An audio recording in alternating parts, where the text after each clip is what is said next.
mga kalabs, punta tayo dito sa lining area kasi nga nanguhulip si Kauma ngayon ng aming RC 160 at tutulong tayo mga kalabs dahil wala naman tayong ginagawa sa bahay.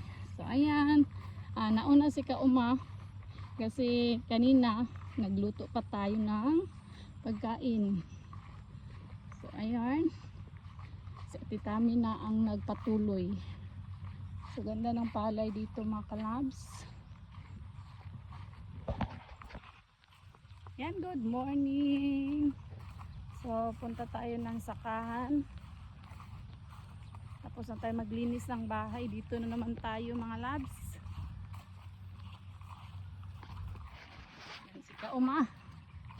Dito na tayo sa ating RC 160 lining area mga kalabs. Nandun si Kauma. Ayan. Ayan, hulipan natin ang mga nawawala mga kalabs, nawawalang palay dahil kinain ng mga kuhol. Ayan,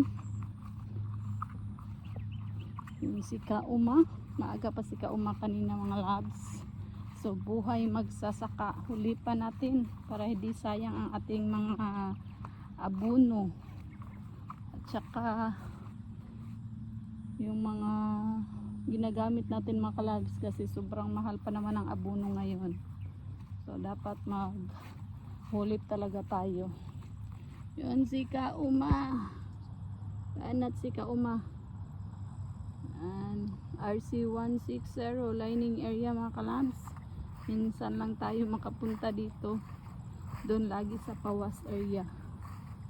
Ayan, banat si Kauma. Yung ginagamit namin na panghulip mga kalabs, dito na rin kami kumukuha. Ayan. So ganda ng tubo ng palay. Lord bless our farm.